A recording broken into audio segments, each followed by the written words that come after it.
Welcome, Notre Dame fans, to another edition of the Irish Breakdown Podcast. I am Vince D'Addario. I am the football analyst here at irishbreakdown.com. And with me, as always, is Brian Driscoll, who appears to be sporting a new shirt. I'm not sure, but I don't remember seeing that one. No, this is an old one. It's just I've just never worn it on the show before. Okay, well, it looks good. So kudos, my friend. But he is the publisher here at irishbreakdown.com. And we are going to continue our spring preview by position. And we're going to jump from the defensive side of the ball back to the offensive side of the ball. And we are going to talk about wide receivers. And this one is near and dear to both of our hearts. Brian, you and I are both former wide receiver coaches. We have an affinity for the receivers. Let's just be honest about it. And there's a ton of talent on this roster at the wide receiver position. So I'm really excited to talk about these guys. This could be a big year for the wide receiver position if things go the way we hope that they go. Yeah, it just depends on what changes are they going to make on offense. Right. I mean, that's a big part of it is, are you going to continue to do what you've been doing, which has been good enough for 10-2 and a 12-0 season against a soft schedule, but not good enough to beat the big boys with any sort of consistency. And that's just a fact. I mean, there's no debating that. You can point to the one Clemson game, but even if you give Notre Dame full credit for that game, which I do, I tend to do, you're still like 1-6 against, Ohio State, Clemson, Georgia, and Alabama, so 1-6, 1-7, something like that. And that's just not good enough at Notre Dame. And this is a changes that need to happen to get Notre Dame that next step. The good news is I believe they do have the talent to get there. The question is will they do the things that are needed to be done to get to that point? And it's about saying, instead of doing what they've been doing, which is this is our offense, and we're going to find guys that fit our offense, which is what Notre Dame has been doing. Sure. And it's worked when they've had guys Chase Claypool, Miles Boykin. But what they need to do now is, okay, what do we have on the roster? Who are our best talents, and how can we fit the offense around them?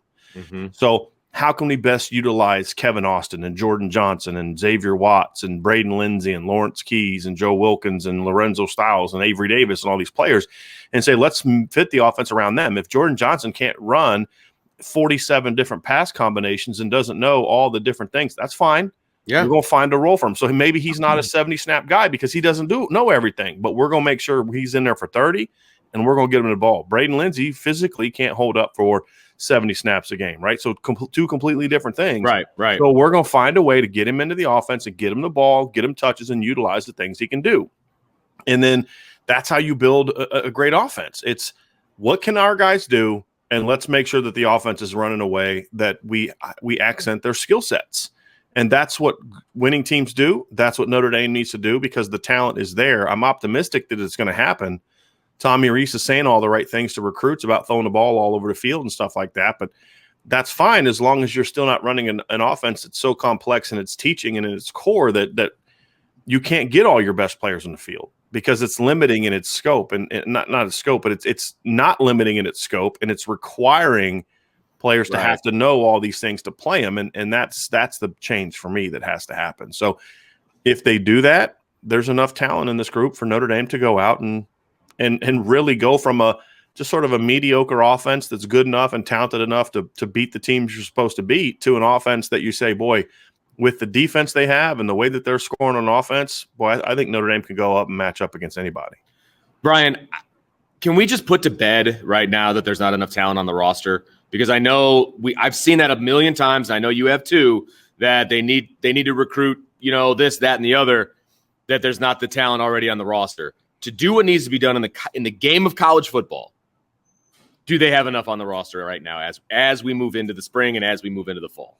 Well, we can't really put it to bed because no matter what we say, there's going to be people that buy it. I mean, I just had somebody discussing yesterday that, Ian Book's good enough to lead Notre Dame to a championship, except he just didn't have enough players around him. I'm just like, oh, okay. I mean, there's nothing I'm going to say that's going to change anyone's mind, and that's fine. I mean, that's part of the fun of doing this is that there is – if everybody agreed with us, then they'd be like, okay, well, we talked for 5 minutes, and now there's nothing else to talk about till next season starts. So, I don't mind the debate, but the reality is some people are just not going to change their minds. They're just not going to change their opinions. Because Brian Kelly said it, and he knows. And what do we know? Right. We're not at practice every day, so clearly, whatever excuse you want to give. The fact is that Notre Dame has a lot of athleticism and a lot of talent and a diverse set of skill sets. Correct. At receiver. And in my opinion, it is good enough to have a dynamic offense. Is there a Devontae Smith on this depth chart? No.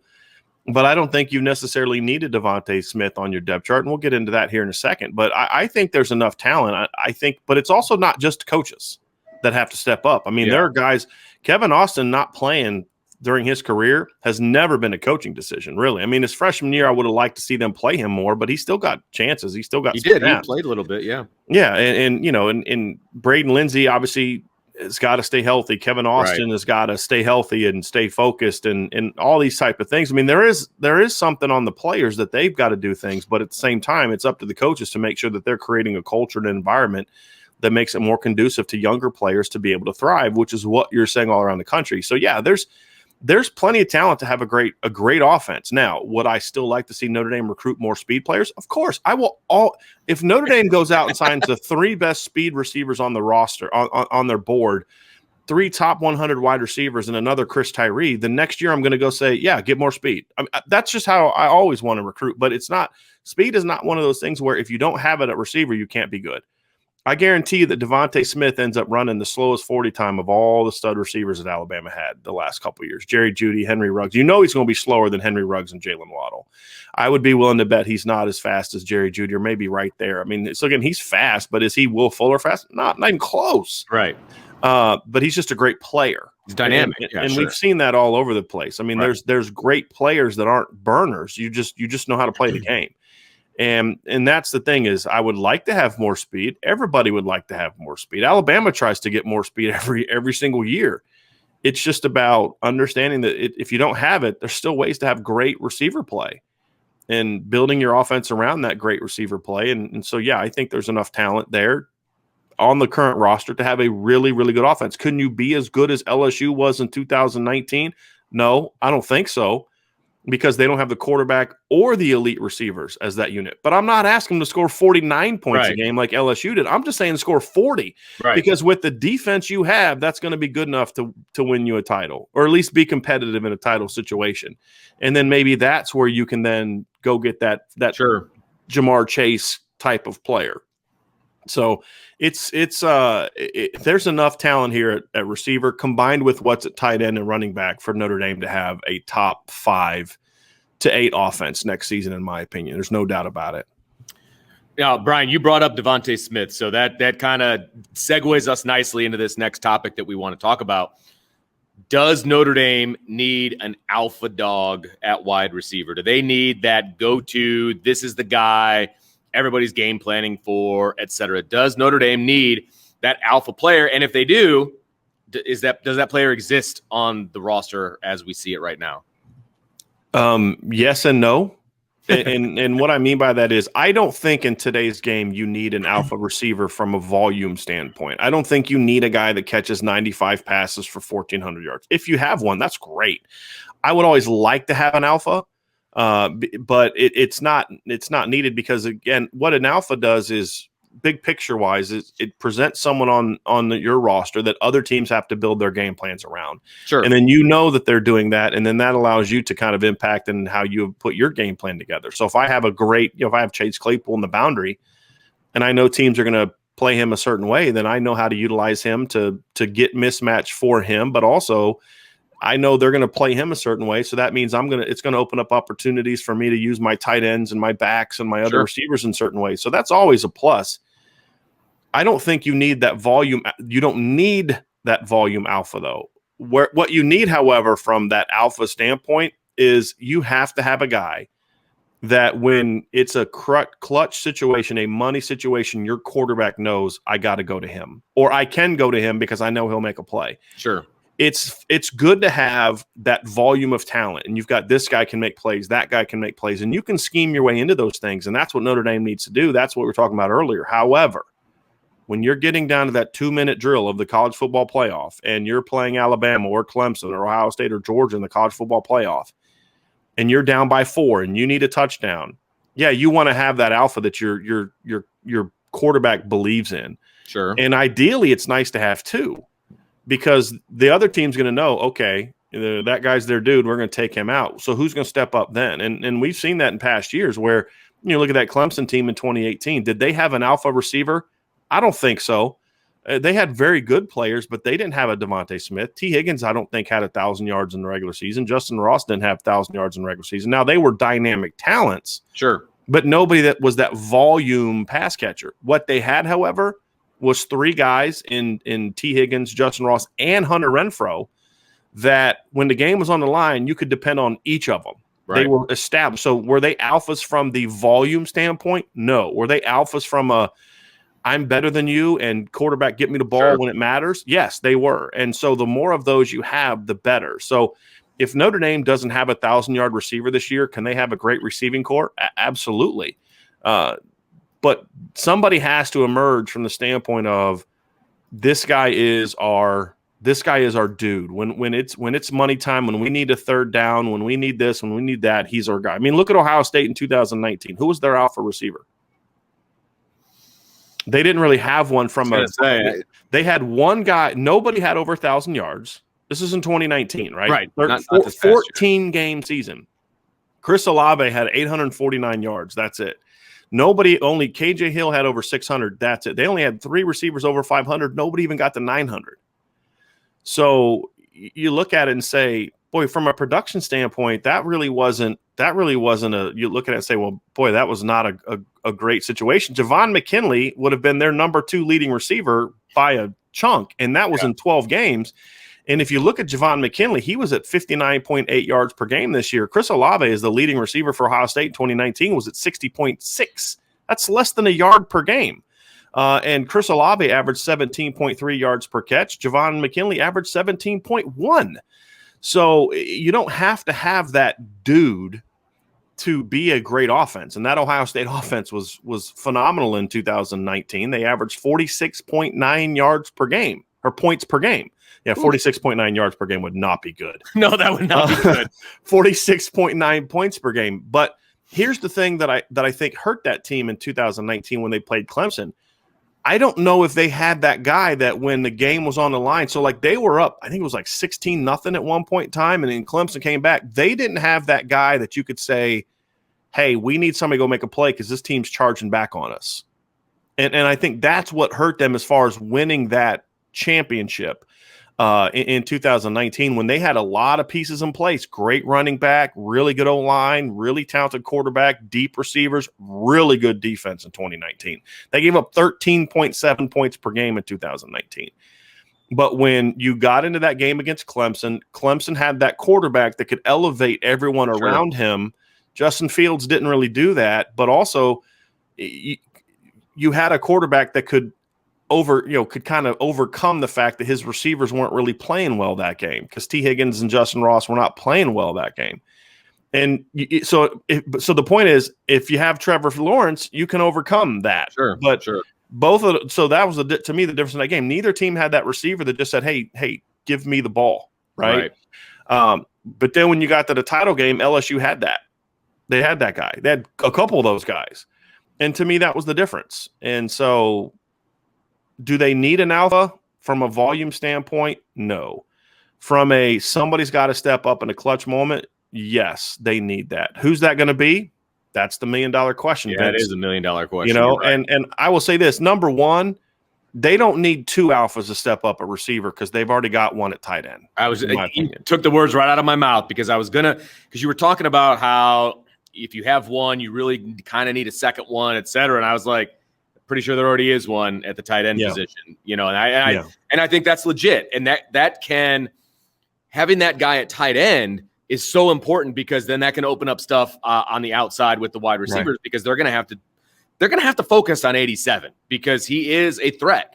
And so that's only going to help the wide receivers. And he's established, even though he was only a freshman, he's established. People are going to know who he is. Oh, yeah. I mean, his numbers as a true freshman were absurd. I mean, 42 catches for 450 yards would be a pretty good year for a junior, you know? And again, the thing about Michael Mayer, and we'll quickly move on, his game is still evolving. He's still got room to improve. Now, here's how this impacts the receiving corps. When you have players like Kyron Williams as a pass catcher and Michael Mayer, it takes some of that pressure off of your need to have a Chase Claypool that's going to catch 80 balls or a Will Fuller that's going to catch 80 balls or a Michael Floyd that's going to catch 110 balls.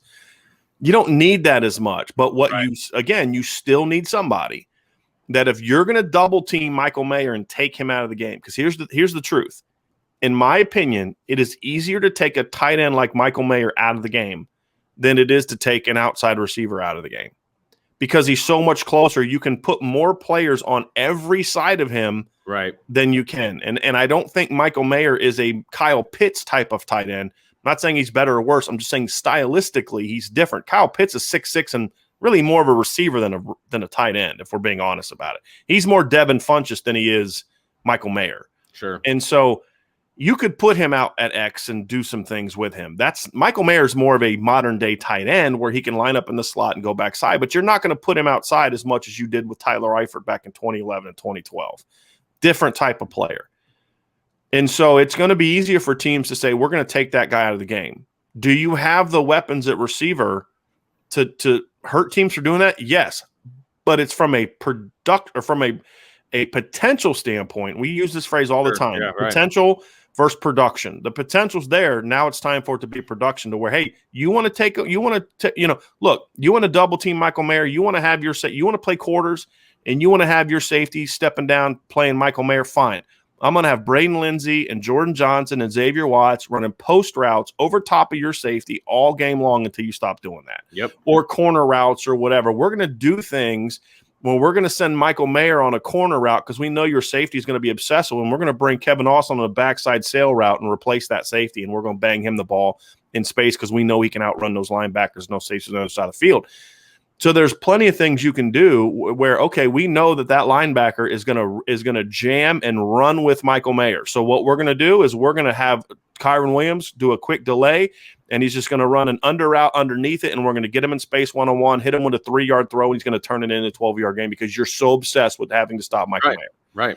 And that's going to be the key. But at the end of the day, if we're talking about championships, somebody at receiver, hopefully somebody, steps up to where when Jack Cohn or Tyler Buckner or Drew Pine or Brendan Clark, whoever the quarterback is in that 2-minute situation, they say, I know I can go to 87, but I also know I can go to number 4 or number 15 or number 82 or number 3 or you know what I mean?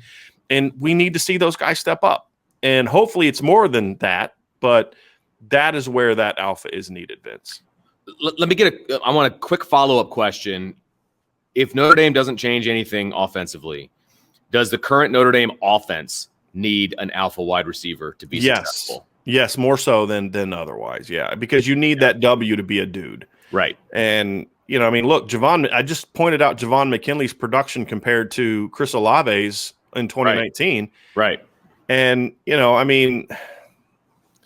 people complain about how it wasn't good enough. Right.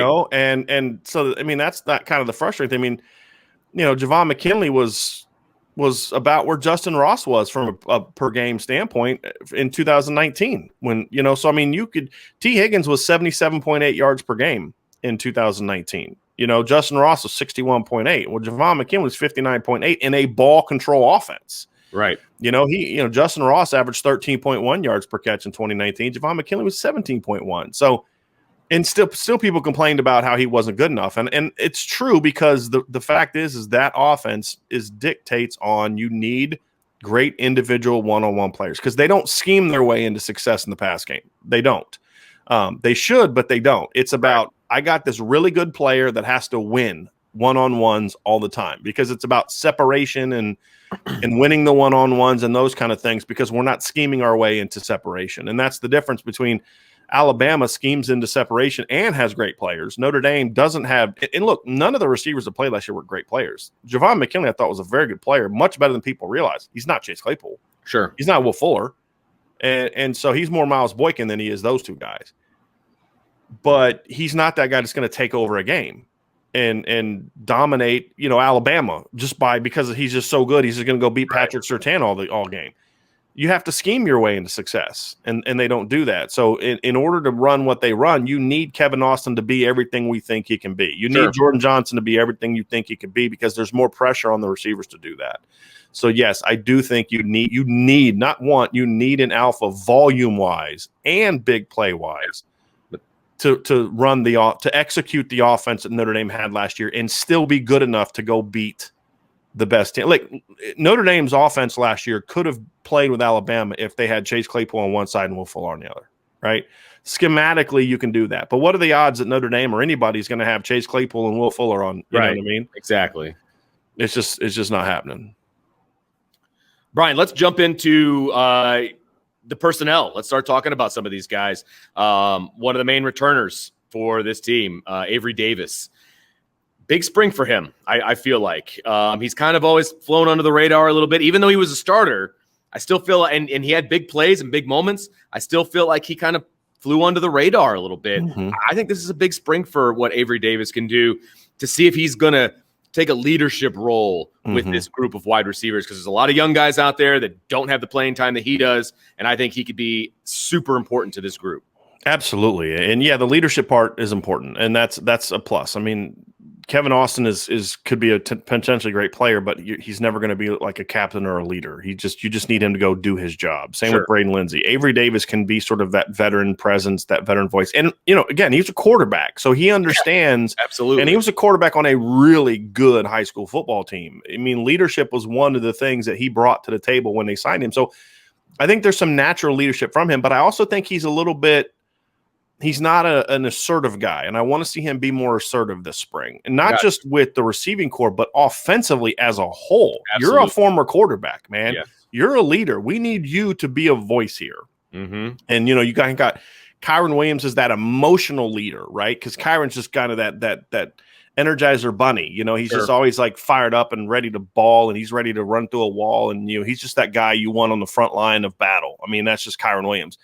Avery Davis needs to be that general. He needs to be that vocal leader, that let's get everybody on the same page leader, because he does have that quarterback in him. And I think that can be an advantage as the younger quarterbacks or Jack Cohn start to, develop their voice in the program. You can have Avery Davis be that guy. That's important, but also I think Avery Davis should be a lot more productive. There was a stretch there from like Pitt to BC when he was more of a focal point of the offense. There was even a game where they were throwing him some RPOs and he was catching it behind the line and gaining 10, 12 yards easy. To me, there's no reason he can't have 50-plus catches this year and be a more of a high-volume player. He needs to be, if they were to go the RPOs, he'd be the number one beneficiary. Do things with him where you're taking advantage of his athleticism. Is he an elite athlete, like a Will Fuller athlete? No. Is he a guy that can be a big play guy? Absolutely. We know the big plays he had against Clemson in the first game, but he was getting open in the second game too. And the quarterback didn't get the ball. Yeah, Ian threw that one drag route behind him, and people say you should have settled. You don't really settle when the quarterback's running. You have to stay going and stay in his line of sight. Ian was just late getting the ball, and there was a post route that was the exact same route he scored. He had that big play against Clemson the first time where he was open by 3-4 yards. I mean, talking about separation. You're not going to get much more separation in the conference title game than what he was getting. But they just didn't get the ball. This is a kid that can play. This is a kid that can do things after the catch, and you've got to be able to better utilize him. They were trying to make him be Chris Fink, which is route runner and all that, and that's fine, but that's not who he is. He can do that, but you also need to use him as a with the ball in his hands kind of guy. So I think Avery Davis is a guy that I'm looking at as maybe he's not that alpha that we talk about, that big play, that big production guy. I don't think he's a 75 catch guy. I don't think he's a 1,000-yard guy, and I also don't know if he'll be that when the game's on the line. Can he go out and get open and make a play? Well, he did it once, I think, in a pretty big. I mean, he did it against Clemson. Yeah. So I'd like to see him get that shot to become that guy, because I think he can be that guy. Because again, maybe it's just a bias I have towards quarterbacks, but I feel like a quarterback is going to know. He's used to the pressure. He's played in big-time Texas football in the playoffs. He's played well. He knows about pressure and big moments, and we saw him do it against Clemson. So I think if they build around Avery Davis the way that they should, he could be a big player. Because what was his best game last year production-wise? It was the Clemson game. I think it was the Clemson game. And we talk about that big play, but the play he made at the goal line was even better because it showed some savviness. Yeah, that's exactly right. So I think Avery Davis is a guy that could be Notre Dame's Hunter Renfrow with a little bit more dynamic after the catch athleticism. I mean, that money clutch player, but also a guy that you need to figure out ways to get him the ball in space. And because he's a former quarterback, how about you have some fun with him? You know what I mean? Like, have him be your wildcat guy with Kyron Williams lead blocking, because Kyron, when he's asked to lead block a few times last year, he did it with some attitude. So there's some things you could do there where you just come out in a series against, Purdue or Toledo and just run like power read and quarterback outside zone for just just go right down the field and score on Toledo with it, right? Because here's what you're going to do. Now, everybody you play is going to have to think, are they going to do They got to have it in there. Yeah, right. Again, you have a quarterback. He's a quarterback, right? You recruited him. He's not a high school quarterback that you recruited to play another position. You recruited him to play quarterback at the University of Notre Dame. And so utilize that. Have some fun with that.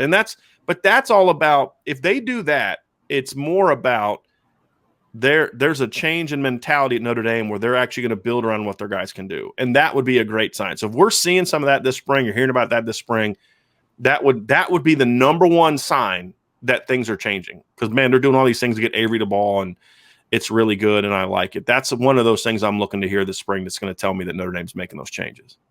Brian, I want to ask you about kind of a group, the kind of the outside group of receivers. You got Kevin Austin, you've got Johnson, you've got Wilkins, kind of that outside. What is that? The W in this? W and X. I think the way to look at it, Vince, is there's two types of receivers in this offense. There's the bigger vertical players, and not bigger like 6'5", but it's bigger vertical guys that are route runners, are going to make plays before the catch, right? Getting open, stretching the field, and then making plays on the ball. And then there's those guys that some of them can do that as well, but they're also those after the catch guys, those work the zone, speed guys, catch a slant, turn it in. And that's really, to me, how I'd break down these two groups and how Notre Dame needs to utilize them. And this group that you're talking about, Vince, would be sort of that outside stretch the field, the alpha types that we talk about. I was going to say, this is where the alphas have come from Notre Dame. Now, if when I'm talking about alpha, these are the guys that I think could be the volume guys. If there's going to be a volume alpha, it's going to be Kevin Austin or Jordan Johnson, in my opinion. Sure. Kevin Austin, the big concern I have there, Vince, is health. Yeah. He's broken his foot at least twice. I've heard it's actually a third time. Oh my God. But again, I'm not sure if that's the case. That's just something that I've had a couple people tell me, and that's a bad sign. Especially for a receiver. Yeah. Yeah. Now, we'll see how his health is, and he's got to be out there because he needs the work. He needs the reps. He's suspended for 1 year. He was on the scout team all year. This past year he's injured, and as a freshman, he was kind of, in and out of the rotation, not really a high volume guy, played a little bit. He needs the work, but because he's got the talent to be a difference maker. I mean, you say, well, he hasn't caught a lot of passes. Okay. He's caught 6 balls in 3 years. Miles Boykin only caught before the LSU game, his third year, he'd only caught 12 or 13. So, there's a little, it's not like Will Fuller went from 6 catches as a freshman to 76 as a sophomore. It's not unheard of to see guys at receiver make that jump, but he needs to be out there to prove it, to get that relationships with the quarterbacks, to get on the same page, to shake off all the rust that he had from just not playing football for really 3 years. As a full-time guy, he needs to go out and prove that. And if he can be healthy, if he can do that, he could have a big year, and you're going to play him at that W position. And from what I'm hearing, Vince, Xavier Watts is actually working with Joe Wilkins and Kevin Austin in the boundary. And Jordan Johnson's getting action at the X. Interesting. Is what I'm hearing. Because there's ability to use those two, Kevin Austin and Jordan Johnson, together. And I think that's what Jordan Johnson actually, when I was talking about him being recruited, that's where I think he's better suited, because he's a route runner and he can do some. Okay. Yeah, he's not that big bodied 6'2", 210 like Kevin Austin is. So I think the nice thing about that duo is you can use them together. You can play them with X and W, and you can still go bigger. Not big. It's not going to be like Boykin and Claypool. But it's bigger. It's 6'2", 6'1.5", 6'2" guys each that can run routes, can make plays on the ball, can win one-on-one, and are still good enough athletes to do things after the catch. Kevin Austin's biggest play of his career was a little crossing route against Navy, where he caught it 3 to 5 yards downfield and increased the defense for a 30-plus yard gain. So, and that was early in the game when it was still, a contested game before Notre Dame started to roll. It wasn't like mop up, late game Action. So I think those two guys to me are so important to this. You need at least one of them to emerge. Right. You need at least one of them. If both of them emerge in some way, that's how you get a truly dynamic, how do you guard this team? Because if you have those two guys as outside guys, and then you're working in other players we're going to talk about in the rotation, and you have Avery Davis in the slot, and you have Michael Mayer, you have Kyron Williams, Chris Tyree out of the backfield. Now all of a sudden it's like, okay, well, who do you take out of the game? Yeah, right. Because it's like, and the best teams I've ever been on, that's how it was. The best teams that we see in college football, it's like, okay, you want to take Jamar Chase out of the game? All right, fine. You're going to get crushed by Justin Jefferson. And if somehow you're good enough to be able to take both of those guys out of the game, Terrace Marshall's about to destroy you. Oh, and we've got Clyde Edwards-Helaire coming out of the backfield. We saw the same thing at Clemson. Okay, you want to take T. Higgins out? We got Justin Ross and Hunter Renfrow. Oh, you want to take Justin Ross out too? Hunter Renfrow is going to catch 12 balls. And Travis Etienne is going to catch a screen for 50 yards. That's just what the best teams do. So the more playmakers you have, better off you the are, better you're going to be. Because now it's like whoever you take out, we've got somebody for you that can take the game over. And those two guys to me are the two best every down guys that I think that they have right now in as far as pure outside vertical players.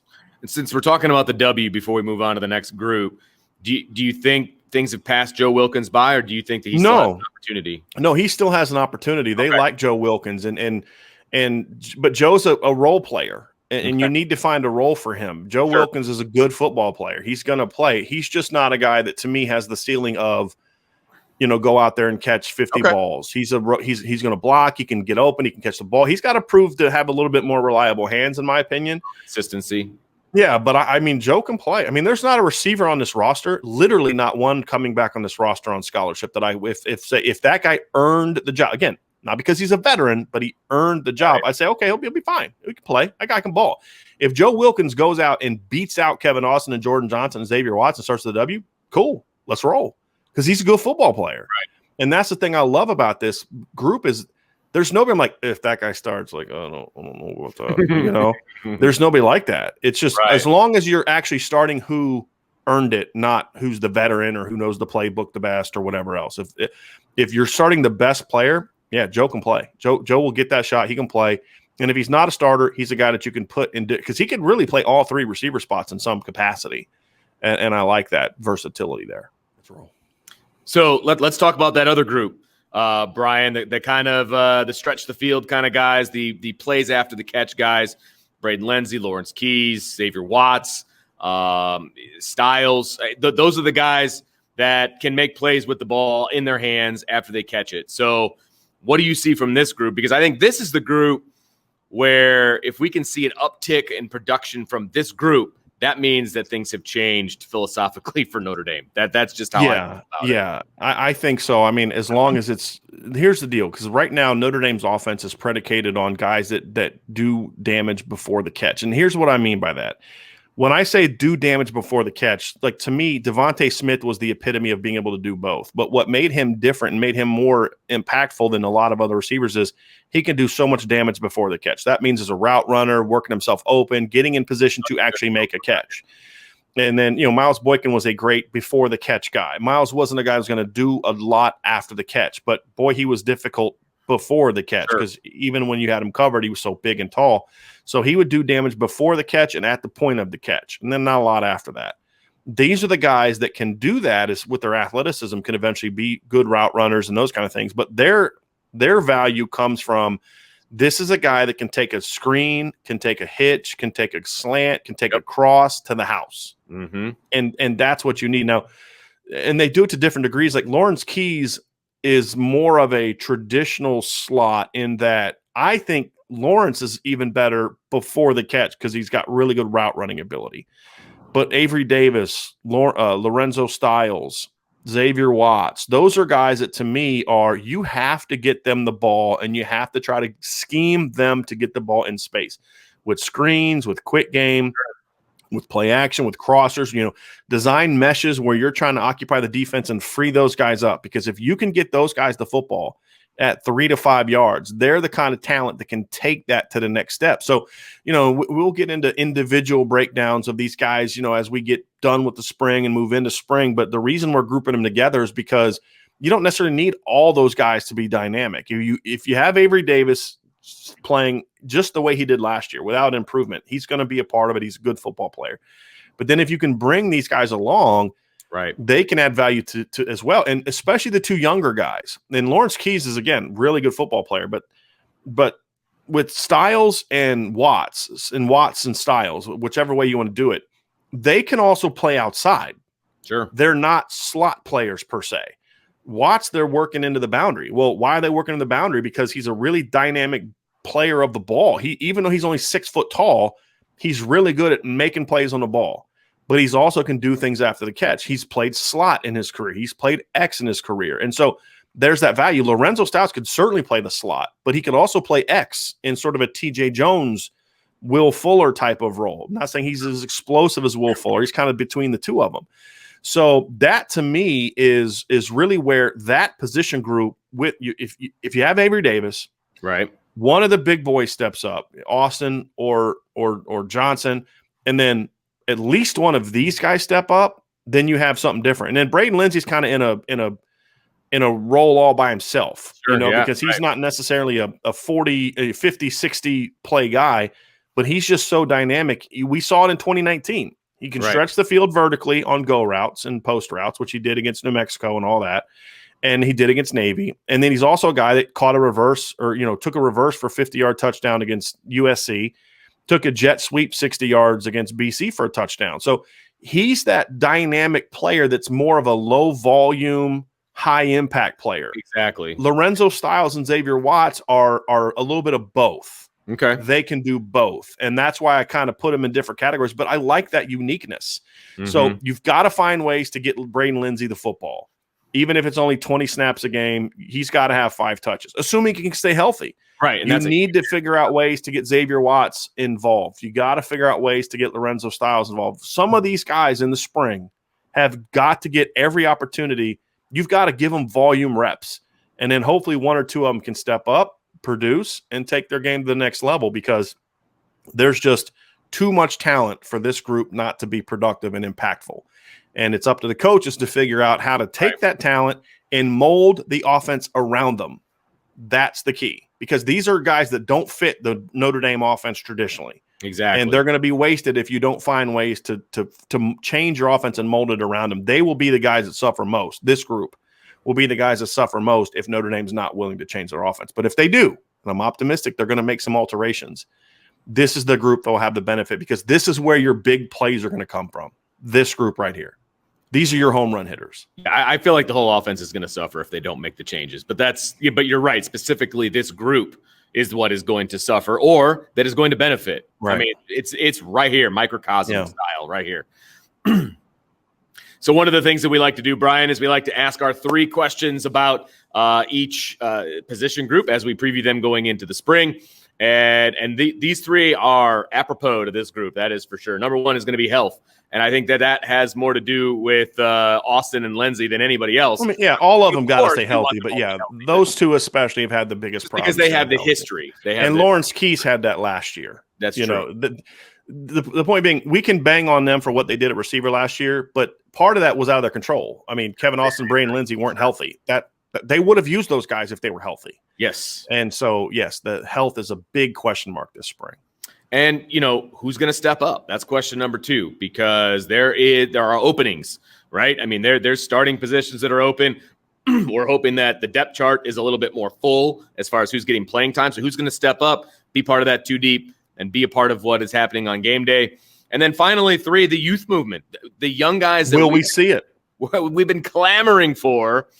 And I think those guys will step up if given the opportunity. I feel like the youth movement question is more towards the coaching staff than it is towards the actual players themselves. Of course, they still have to do it. Yeah. Questions 1 and 2 were geared towards the player. Yes. Question 3 is geared towards the coaching staff. Absolutely. Are they going to allow the youth movement to happen? Which then also impacts the veterans, because they know, hey, I got to bring it.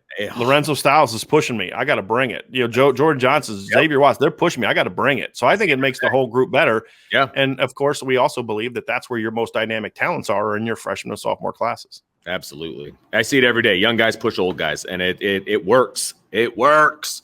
All right. So that's going to do it for this edition of the Irish Breakdown Podcast. Thank you, everybody, for joining us. As always, make sure that you hit that subscribe button if you're watching us on YouTube. Hit that notification button. And, of course, hit that subscribe button if you're listening to us wherever you get your podcasts. And please don't forget, irishbreakdown.com. All kinds of good stuff on there. There's been a commitment, right, Brian? And you went live and had all kinds of stuff on irishbreakdown.com. And I have my dream class. My dream class of defensive recruits is on the front page right now as well. Dreaming. That's good stuff. I am. And it's actually attainable this year. Check it out. I love it. I love it. So for Brian, I'm Vince. We will talk to you next time on the Irish Breakdown Podcast.